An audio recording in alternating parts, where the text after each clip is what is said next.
একজন সত্যিকার ভালো স্ত্রীর জীবনের সবচাইতে দামি সম্পদের নাম হচ্ছে তার স্বামী। মাকে, বাবাকে, পরিবারকে সবকিছু ছেড়ে ওই স্বামী নামক শব্দটাকে খুশি করার জন্য সবকিছু ছেড়ে অচেনা এক পরিবারের মধ্যে চলে আসে। সুবহানাল্লাহ। আসে তো আসে, খুব অবাক লাগে, এবার মানাইও নেই, একদম ম্যাচিং হয়ে যায়। যেখানে যাই সেরকম একটা মেন্টালিটি আল্লাহ পাক তাদেরকে দান করেছেন ম্যাচিং হয়ে যাওয়ার জন্য। একজন সত্যিকার ভালো বউ তার জীবনের সবচেয়ে বড় নিয়ামত মনে করে দুনিয়ার তার স্বামীকে। কারণ সবাই তার সাথে বেঈমানি করবে, আমার স্বামী কখনো আমার সাথে বেঈমানি করবে না। সবাই আমার হাত ছেড়ে দিবে, আমার স্বামী কখনো আমার হাত ছাড়বে না। এখানে যারা বিবাহিতরা আছেন, আমি ছোট্ট মানুষ হিসেবে শ্রদ্ধার সাথে একটা কথা বলি। এক ঘরের নিচে থাকলে, একই ছাদের নিচে থাকলে অনেক কিছুই হবে, মন মালিন্য, পক্ষে বিপক্ষে, পছন্দ অপছন্দ অনেক কিছুই হবে। এগুলাকে ফোকাস দিয়েন না, ডিভোর্সে যায়েন না।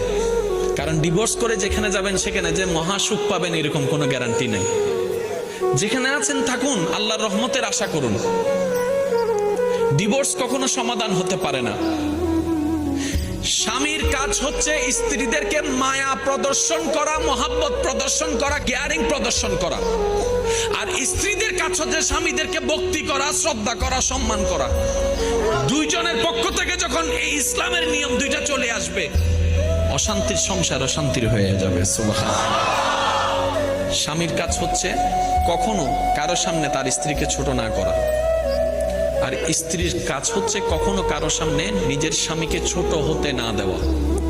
কেউ যদি বলে তোমার স্বামী তো এমন, আপনি বড় গলায় বলবেন আমার স্বামী যেমনই হোক এটা আমার স্বামী, আপনার কথা বলার দরকার নাই। কেউ যদি বলে তোমার বউ এমন করেছে, আমারটা আমি দেখবো, সম্পত্তিটা আমার। দুইজনের ভিতরে যখন তৃতীয় পক্ষ ঢুকে যায়, জামিলা সব জায়গায়।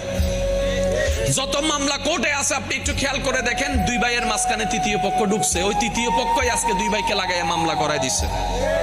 যত ডিভোর্স আছে সব সময় সব জায়গায় দেখবেন তৃতীয় পক্ষ আছে। এবার আসেন, দামি কথাটা একটু মন দিয়ে শুনেন। পৃথিবীর বুকে অনেকগুলো সম্পর্ক আছে না? ভাই ভাই, ভাই বোন, বন্ধু, চাচা, জেঠা, কাকা, মা, বাবা, সন্তান, কত সম্পর্ক আছে না? আচ্ছা, এই সম্পর্কগুলা কাদের জন্য? মানুষের জন্য। এবার সর্বপ্রথম মানুষকে